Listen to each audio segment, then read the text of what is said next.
What's going on? So the story goes that Tom Cruise turned down Indecent Proposal. Yeah, he had a chance to actually be in that movie instead of Woody Harrelson with him and Demi Moore and Robert Redford.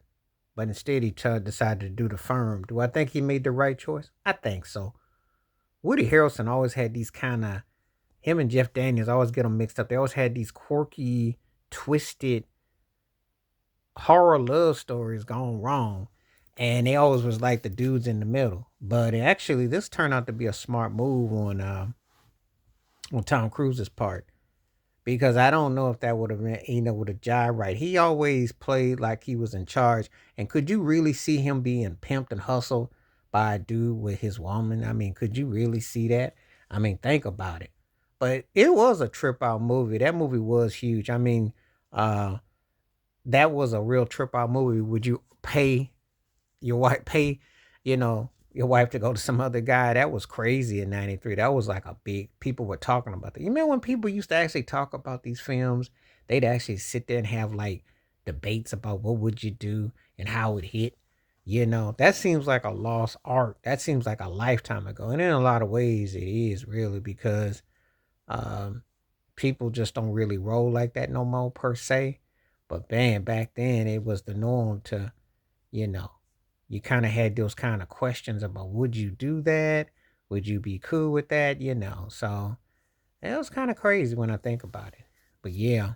So anyway, that's the situation with that. Yeah.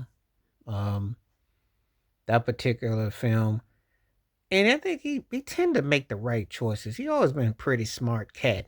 He never got himself caught up with doing anything too much because once he got past the risky business era, what the early part of his career, he was pretty much straightforward. He was doing roles which challenged him. He had money makers, of course, but he pretty much stayed in control of his destiny. That one would have been a kind of a risque because it's one of those kind of films. If it don't go right, then it's kind of like an egg on his face. But if it do go right, then he looks like he, you know, made the right choice. So Indecent Proposal was a trip out film. I'm telling you, I remember that film. I think I had some relatives having debates about that film. That's why when I have these discussions sometimes and I talk about it, the '90s was the last era of what we call realness.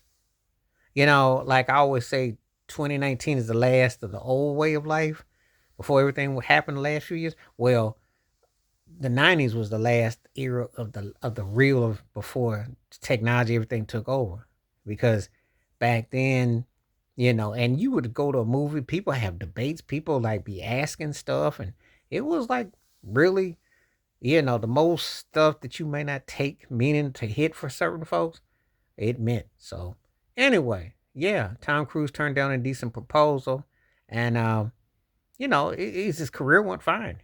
Is he kept he kept it going. So anyway, but tell me what you think. I mean, do you agree with that, or do you think he should have done the movie? Where you come down on it? And in hindsight, I think he made a great choice by doing the firm because it kept him serious and everything. And but where do you come down on it? Please hit like, subscribe, welcome thoughts, comments, and I do respond. Thank you. Wash your hands. Keep your mind clear. Watch out for another. Share it if you like and hit that membership because when you do, requests like this come true. Stay safe, stay blessed, stay woke, stay free, stay true. And yeah, that was an interesting time period for him at that time. So I'm looking forward to comments below. All right, I'm out.